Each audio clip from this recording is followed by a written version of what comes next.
Hello and welcome to Newsworthy Stories with Jacqueline Jimenez. I had the privilege of attending and covering the OIC Middle Class Summit. And I have to tell you, I had no idea what to expect. In fact, one of my colleagues insisted that I cover this, and I am so glad that I did. After a 2-day summit, it was just amazing to see what people were sharing, the difference makers in the room. And I want to give you an idea of what day 2 of that summit looked like, and then we'll hear from the person behind it all.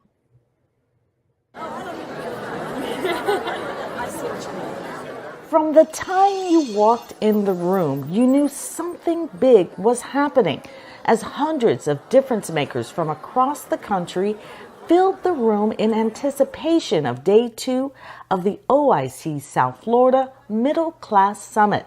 It was held at the Seminole Hard Rock in Hollywood, Florida. This clamoring of networking and collaboration came with one purpose in mind: to strengthen, increase, and discuss strongholds plaguing the middle class. Our core focus is to really foster a community where everybody have an opportunity for economic mobility. Hence, our participating and leading and driving this middle class summit, specifically entitled Building, Elevating, and Sustaining the Middle Class.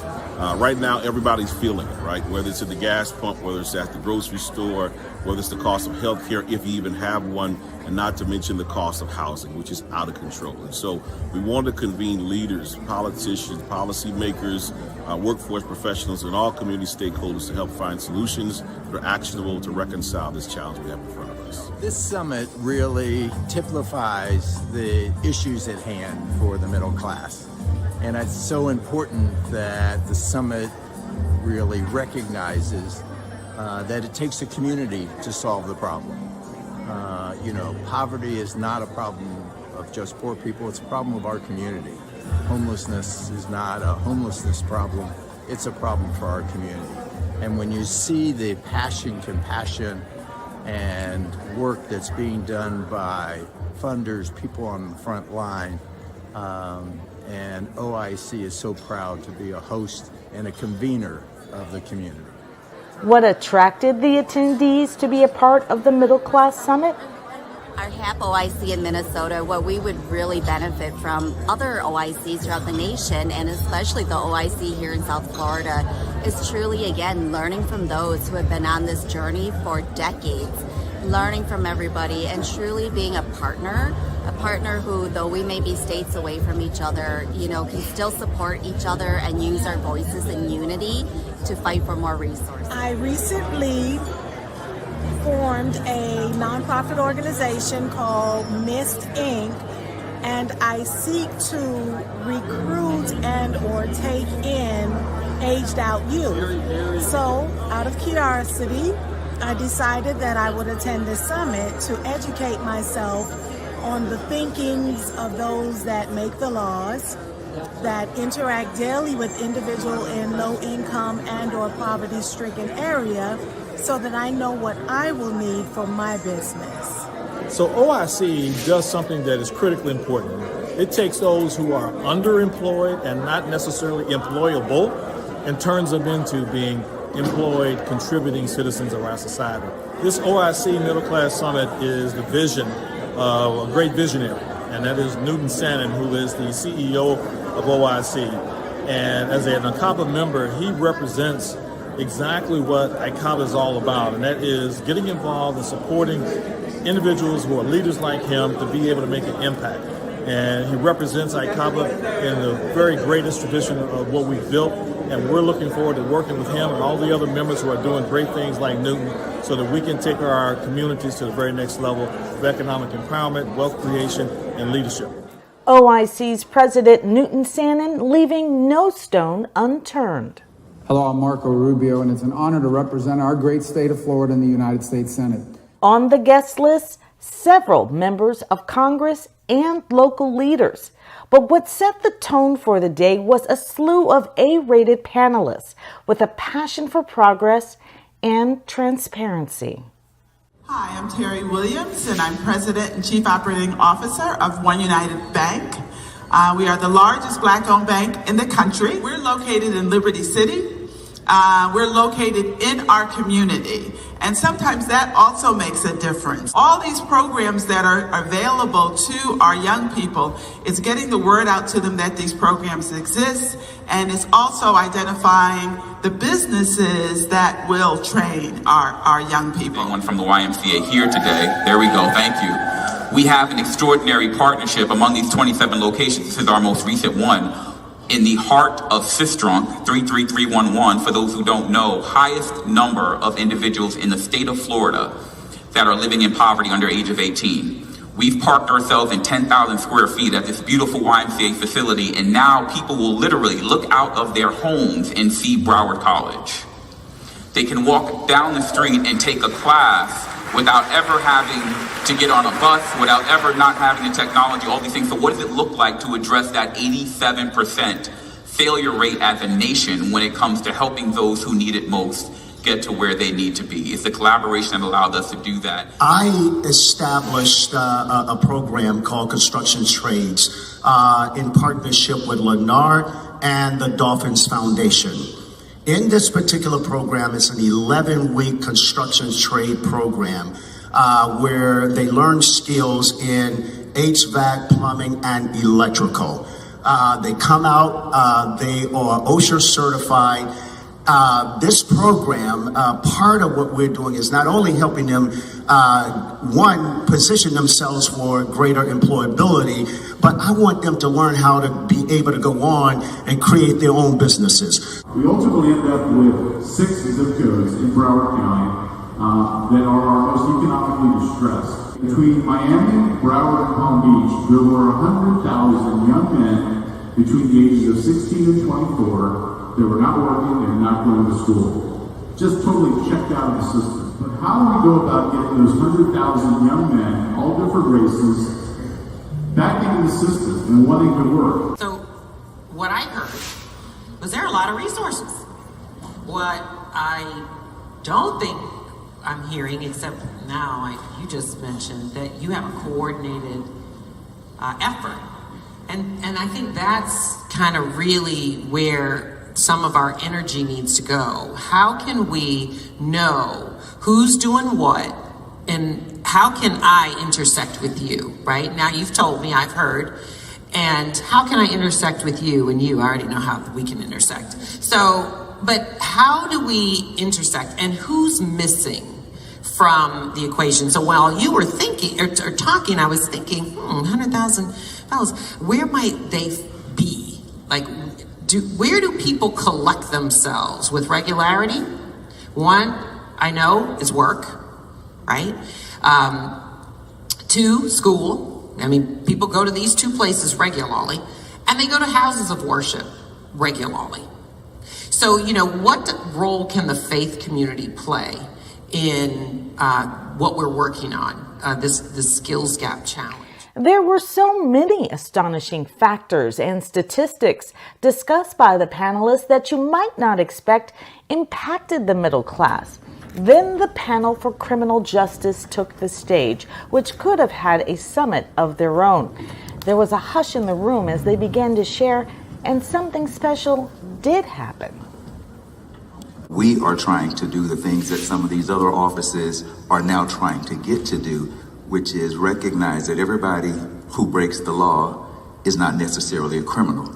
And if somebody's got an underlying mental health problem, drug problem, or some other type of issue, let's deal with that issue to keep them from coming back into the system. One of the primary indicators that a kid was going to end up engaged in criminal behavior, absenteeism from school. You know what the legislature did in its infinite wisdom? They did away with the budget and told us we could not do those programs, and then told us if we used our own funding that we got from them to those programs, they would cut our budget. Is that even the word, when you use the word criminal, or when you use the word felon, right?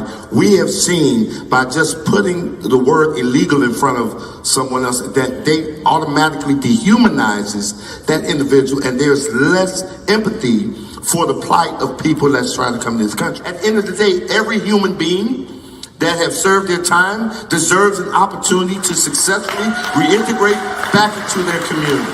Period. Jasmine is 100% right. We have got to do right by the people who are getting out. Because if we want to be safe and we want them to have productive lives, we have got to eliminate so many barriers. There's so many barriers. I can't hire enough people in my office, and yet if I'm going to have them on a job where they're looking at criminal justice system data, they can't have a prior criminal history. So I'm precluded from hiring the type of people that will know how to deal better with my clients than the people who have never been through the system. But I can't hire them.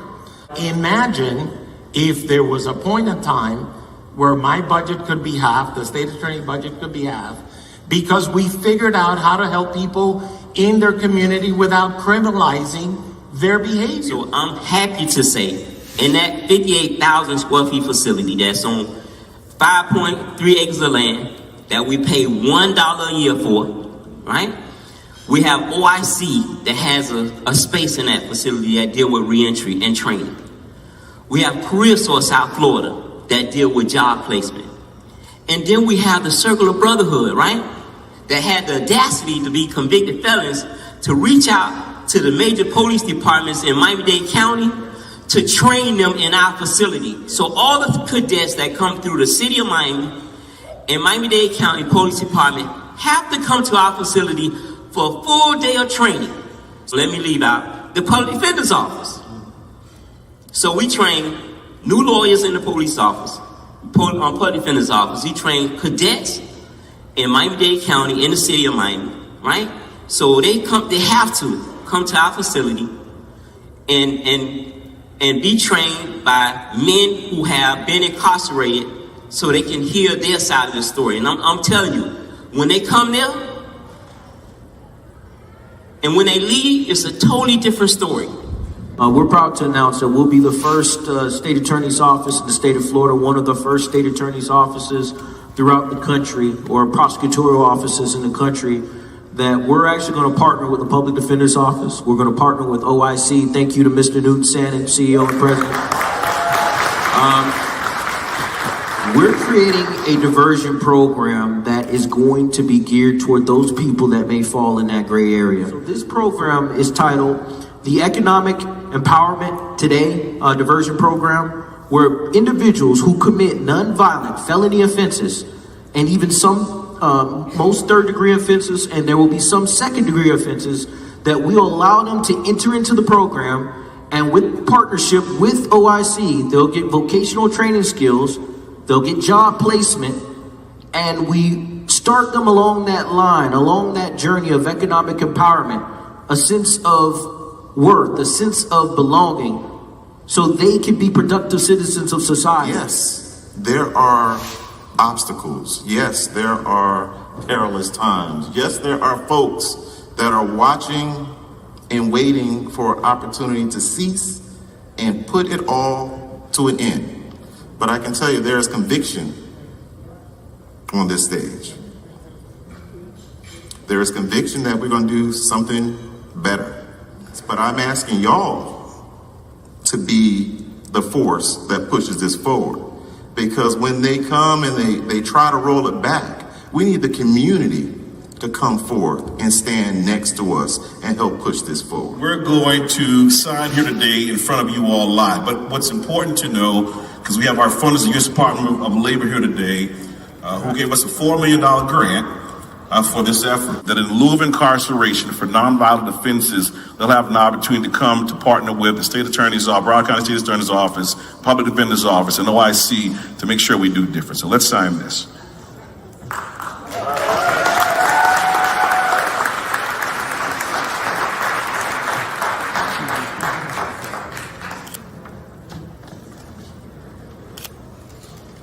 So y'all can see. After that excitement, it was time to fuel up. A lavish meal was spread out in the ballroom and even inside the hallway. There was more than food to digest. It was only halftime, and the OIC would not disappoint. Having immediate exposure while you're young. And most of us also know, if you didn't have a parent or grandparent or immediate relative that was an entrepreneur, We're told K through 12 that it was actually about college. Right. I'm actually from Michigan. You were told K through 12, and my colleague would tell you the same. We were told K through 12 and maybe college, but we were K through 12, go to the factory. No one K through 12 told you about entrepreneurship. You're not ready to starve for it. If you're not ready to do whatever it takes to hustle for it, you're not going to eat and you will die in business. And that's the side that we don't share. We glamorize, go start your business, which is why you have a lot of small businesses who stay at that small level, because we just said, go out and do it. Go be an entrepreneur. Instead, there's more of us that probably should be focused on entrepreneurship, where in your professional worlds, right, you can be starting up, taking whatever skill set you have in your professional world and doing something in parallel with that, because entrepreneurship is not easy. There's an intention everywhere we go. Who needs our service? You have to understand that. And then what is that overall market? Is there enough money to be made, and that you can inject yourself in that market and also make money, even though there are others in that market? So you have to do your research before you just launch your business. We think that it's a responsibility of financial services and financial institutions to create even just basic levels of service where people are not, hit with penalties, overdraft charges, below certain balance charges, things that just don't make any sense, because we know that some people are doing well and some people are living paycheck to paycheck. They shouldn't be penalized just to have a safe place to keep their money. I looked around, I didn't see enough local people attending Bitcoin 2021. I didn't see enough people that looked like me. So I went down to the city of Miami and met with Mayor Suarez and the Venture Miami team.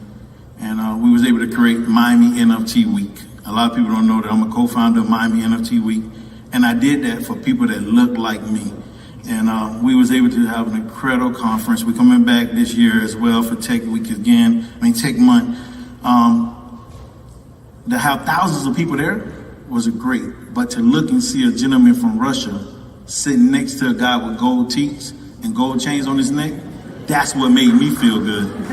And from that, we now have partnered with Florida Memorial, and we have an innovation tech lab that's opening September 1st. Next year, you'll lead it. You'll be sitting here, and because it's got to come from the community. It can't come from outside. We've had enough attempts at outside, and it just doesn't work. If I'm going to lead it next year, we got to have results, people.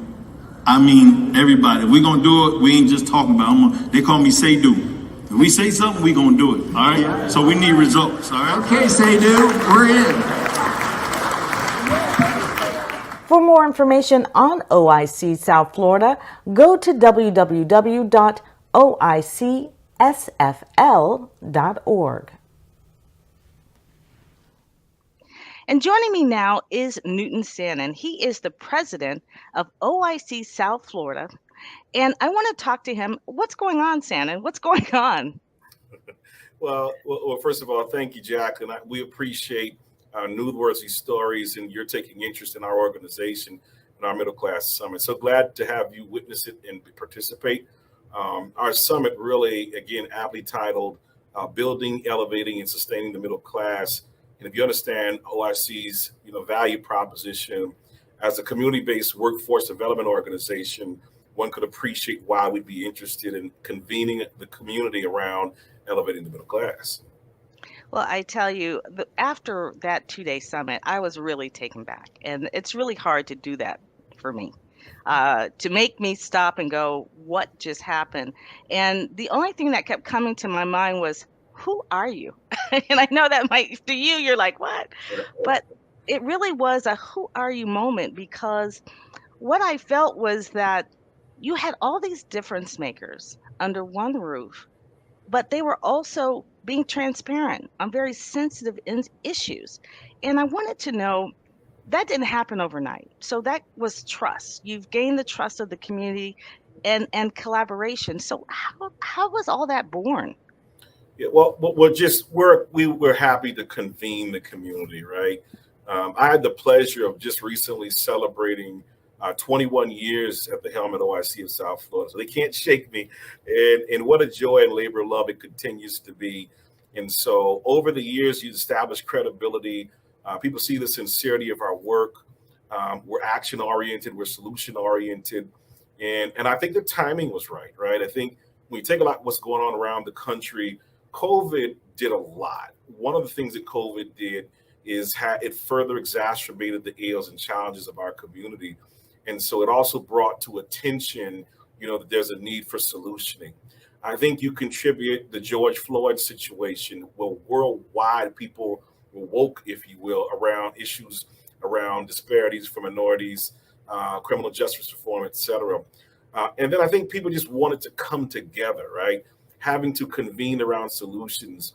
And though it's absolutely not a political event, we strategically did it on the precipice of the midterm elections, which the ecosystem is further related to people wanting to talk about issues.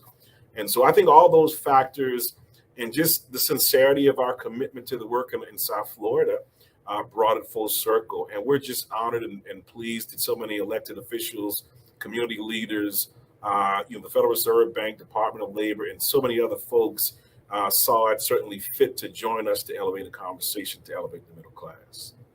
What do you want people to understand about OIC the most? I take no credit for our mission. Our organization was established in 1964 by the late Reverend Leon Sullivan. Quite frankly, I think Reverend Sullivan is probably the most understated, underappreciated civil rights pioneer of our country.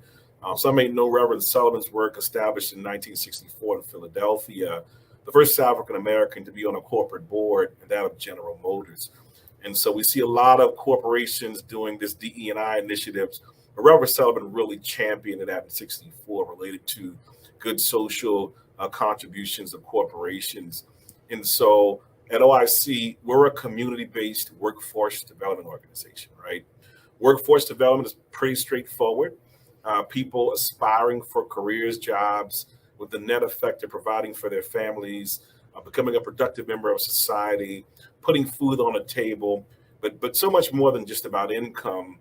The idea that you can model for your children a behavior, a work ethic, discipline, et cetera. And just the esteem associated with somebody having a career.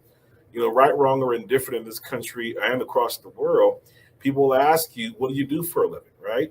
And the credence is even given or not to you if you have a good job, a good career, or an entrepreneur. Alternatively, if you don't have that, the literal implications of challenges from an economic standpoint are real. And then just a sense of esteem and pride. If you can't have a sense to be able to communicate why I do X, the extent to where you feel a place in society. So that's who we are at OIC. We want folks to understand we are a leader, a resource, a convener in the community on all things related to economic mobility, workforce development, education, and people realizing this vision of what we call the American dream.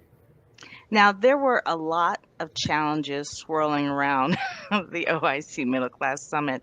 And how do you see the OIC playing a part in those challenges, as being a partner to, everyone in that room?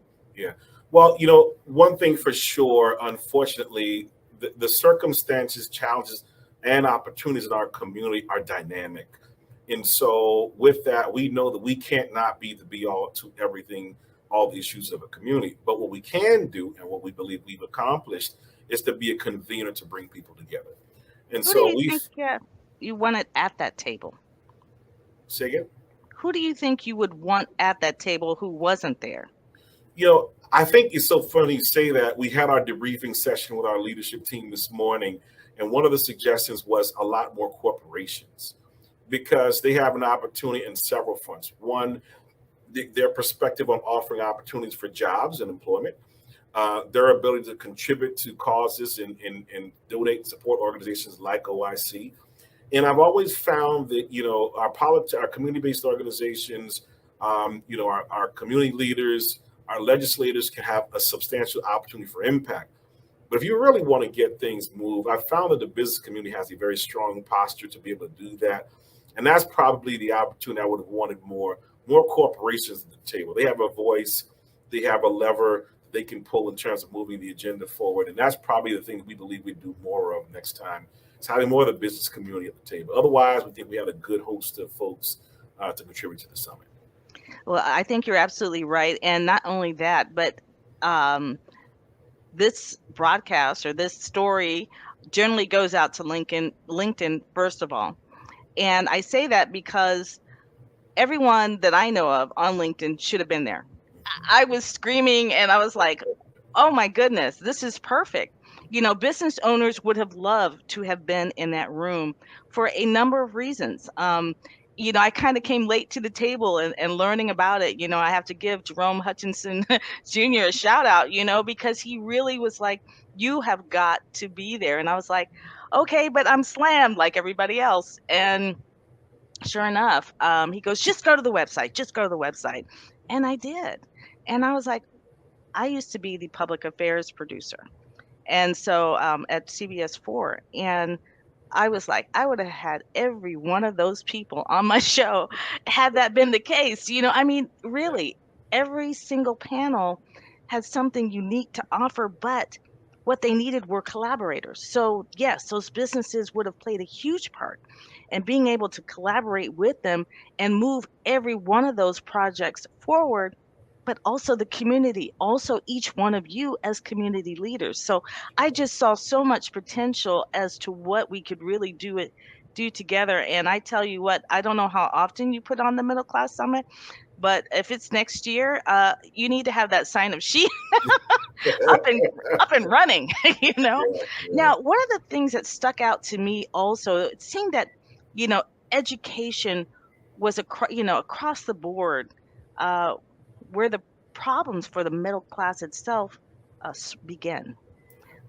Can you talk a little bit about that and your role again as in OIC? Sure. Well, we like to see them more as opportunities than problem. We serve 8,000 young people in Dade and Broward County school districts per year. And our role and focus within the context of our mission, I like to say we guide and inform young people's aspirations. Let me say what that means. Essentially, if you think about it, Jacqueline, for every day and an age, we've always asked young people, what do you want to be when you grow up, right? But if you think about it, most school districts are under-resourced and no fault of their own when it comes to what they're normally called brace advisors or career counselors. In fact, the ratios for these persons who help young people to be introduced to, one, their innate talents and abilities, reconcile that with opportunities that align with their innate talents and abilities, i.e. their profession, entrepreneurship, that ratio can be sometimes 1 to 300 to 500, et cetera. So our role, given our work with workforce development, we come in and partner with the school board, leveraging federal funding, Department of Labor, Department of Health and Human Services, and we serve those 8,000 young people, exposing them to career options, helping them to revisit why is it that you believe you're interested in this career path. Is it because it's the latest thing in pop culture? Is it because your mom did it? Is it because your dad did it? Is it because you want to be a football player, a rapper, etc.? Or is it truly your path? And once you begin to expose them to what their real aspirations might be, that's guided and facilitated by the evidence-based tool, then you can begin to help them to dream. I think it's at that point when we say to young people, education is the key, it's done with context. Because I think just saying over and over again, education is key, education is key. But what does that really mean? What does it mean to say education is the key? Young people are a little more curious than we were, right? Yeah. Some say define, I say curious, right? So you got to contextualize what it means to say education is the key. And that's the space we like to command in the school board system within the context of education. And we think there's a lot of opportunity to elevate that. And that's our posture when it comes to education. And again, those corporations fit right in, right? No doubt. They definitely fit right in that space. Now, there was something pretty magical that happened at the OIC Middle Class Summit. There was some signing going on. That was pretty exciting. I was like, oh, what's this? Tell us about what you're trying to do and why is that important to you? Yeah, well, I'll tell you, one of the things that was a non-negotiable for us was that it wasn't just a bunch of people kind of preaching to the choir, right? I mean, how many summits and conferences do you go to and it just, you may feel good from a counseling standpoint because you're crying on each other's shoulders, right? But there isn't an actionable solution to take away. So we wanted to keep that on the forefront. So our organization got with the state attorney's office and the public defender's office and said we were going to leverage federal money from the Department of Labor, working with what we call returning citizens, individuals who've been incarcerated for any period of time or not, but have that infraction on their background. It's a deterrent to their economic mobility.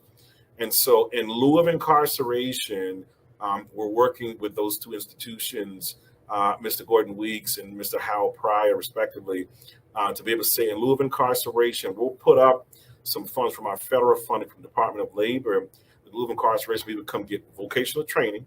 We're a licensed vocational training institute, quality and comprehensive case management to help them navigate the different ails and challenges, whether it be restitution, housing, substance abuse, et cetera, then ultimately get a good job. We believe that, look, certainly we believe strongly in community safety. However, if our brothers and sisters have paid their debt to society and they willingly want to earn a credential in exchange for a way to be productive members of society, they should be afforded that opportunity. And so, unfortunately, the criminal justice system has not always been kind to Black and brown folks. And this initiative, we believe, signed live, and we've been working on it for months, will be a real substantial move forward. That's an actionable takeaway from the summit that people can have an opportunity to get a good job and really stray away from a life of crime and be productive members of society. Well, I tell you what, I am really open-eyed and waiting, with bated breath to see the results of this particular middle class summit. This is my first one, so I don't know what you did in the past, but I'm going to be looking and I'm going to be calling and going, Newton, what's happening? You have to you have to keep me in the loop, because I want to show that progress as you go, so that people are aware that not only did we talk about it, but that we actually did something about it. Because that's one of the main things that if you've been a part of Newsworthy Stories at any length, that is something that I try to keep the progress in the forefront. I want people to see, no, we didn't just talk about it, we actually did something about it. And so I'd love to be a partner in that way, at least to get that word out about, what happens going forward. Yeah, well, I'll tell you, look, there's so many sponsors that were so kind to us. One in particular I want to note is the Community Foundation of Broward. And so one of the parts of their funding was just that. What follow-up activities do we really, really kind of nurture and cultivate going forward? And quite frankly, this is one of them, right? To be able to have this platform. And so we appreciate you, Jacqueline, for the opportunity, because the more people hear, maybe it'll spark a conscious of how they may offer a job. I can't tell you how many corporations have come up to us and said, hey, look, I'm hiring, can we work with you? Or maybe someone who didn't think the returning citizens deserved a second chance, because the whole mindset of lock them up and throw away the key. And maybe they might be moved to be able to say, hey, look, you know what? I'd like to donate some suits or whatever the case may be, right? Or donate to OIC. We always want to appreciate that. And I know Monique, Headley, our communications director, so I'm on my job, Monique. But I think that is important, because no if you were there, it certainly didn't feel like it was a nonprofit running this. It really was magical. I mean, it was like a corporate setting. And so that is something to remind people for sure. No doubt. Well, again, I think for me, I've always said I never wanted to run a quote unquote mom and pop shop, right? And I say that not from an ego standpoint, but if you're going to stand in the brink for people who need to be elevated, who don't have a voice, you got to do it with a sense of professionalism and excellence that just is commensurate with the challenges, right? The challenges are voluminous, they're dynamic, and your strategies alternatively have to match that. And so we were not going to do a mom and pop show. We wanted to elevate it to command the eyes, ears, and attention, hopefully hearts of people, to be able to move the needle forward as it pertains to economic mobility for our community. So I appreciate that reaction. Well, definitely. I thank you so much, Newton. Keep me informed, like I said. But I have to tell people that, what we showed you was day 2. But before we leave today, I'm going to end this show with what I shot with day 1, because day 1 and day 2, I mean, this is just a snippet of what happened.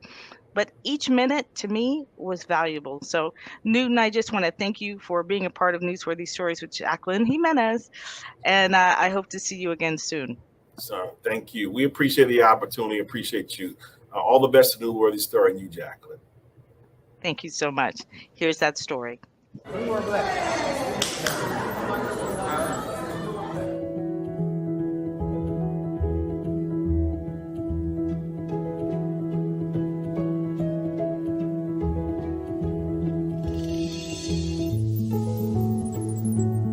Given us to just get started with your time, right? So that we can never get back to you. A time to convene, commit, to converse, and have actionable solutions on how we elevate those in our communities. And it's not just poor people, it's the working poor. It's the average population, right, Kathleen? It's those folks who are just working hard, trying to make ends meet. But if you take a look at gas prices, your grocery bill, the care cost of health care, we're all trying to find solutions to make sure that our countries and communities are better off.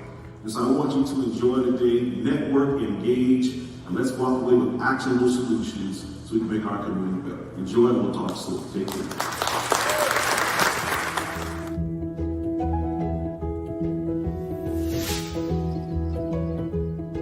These are critical issues. These are issues that are impacting the vast majority of the citizens, not just here in South Florida, but the citizens across this country. And it's time that we stop, we focus, we strategize, and commit to some strategies that's going to give people a helping hand so that they can live a life of quality. This country has just become more distant between the haves and the have-nots, and it's not sustainable. So I really appreciate the speakers that are participating in hopes that we can come up with a blueprint, a game plan, and a strategy how we can make a change in this and other communities alike.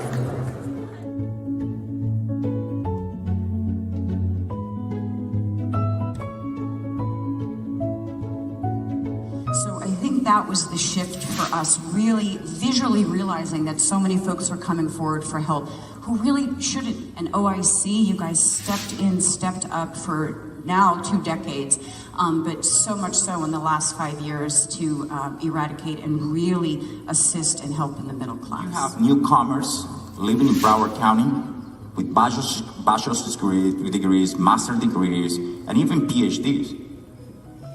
Very qualified workforce in entry-level jobs. What a waste. And I think that the approach we should follow is what else we should do to be able to get that people in the workforce doing what they know what to do. Employers hire people for hard skills, right? Okay, the technical skills you have, but what do we fire people for? Soft skills. And so at LifeNet, we really focus on training people for soft skills. You've heard me talk a little bit about it, even with our volunteers, because that's what people get fired for. They get fired because they show up late. They get fired because they have a poor attitude. They get fired because they come in the wrong attire every day. They get fired because they have poor follow through. And we use a software that allows us to assess soft skills. It's called AccuVision. And with that software, we can assess soft skills and help people to hone in on those things that they need to improve so that they're better prepared for the workplace. So what are the major challenges facing youth today, and are there new challenges as a result of COVID? My response to your question is that one of the challenges that youth face, even to this day, even before the pandemic, was emotional support. There's not been a support system for any age group of a child that they could rely on to reach the goals that they want to achieve. Ever since the pandemic, when I was closed off from my friends, I was just alone. And I never had that strong emotional support of family and friends around me to keep me going or have that motivation to be where I am today right now. So I think that's the reason there is a lot of stress and depression within youth is without that emotional support. For many, you would think that the household is supposed to be a safe place for the children, but for many people that was not the case, and they had to be stuck in that situation. And there weren't any options for them because obviously COVID. You can't go outside, you can't interact with people. And dealing with school, my whole thing was like, I love going to school, but I love seeing my friends at school. So when you're at home by yourself, and especially you said that you were an only child, I can only imagine the most contact you had was through social media, and that's it. Like, can you imagine, like, we had to do what we had to do in order to stay safe. We had to do quarantining, but I don't think people realize that that's on the same level as solitary confinement to a degree. So the OIC Middle Class Summit today was phenomenal. I think you can probably hear it's over and nobody's even leaving. You can hear the excitement, the passion, the mission. The last panel, the 3 youth that were on that panel, I am telling you, we're in good hands for the future of our leadership. OIC, the most outstanding job. Newton, this is a phenomenal summit. I'm so proud to just even be a slight part of it.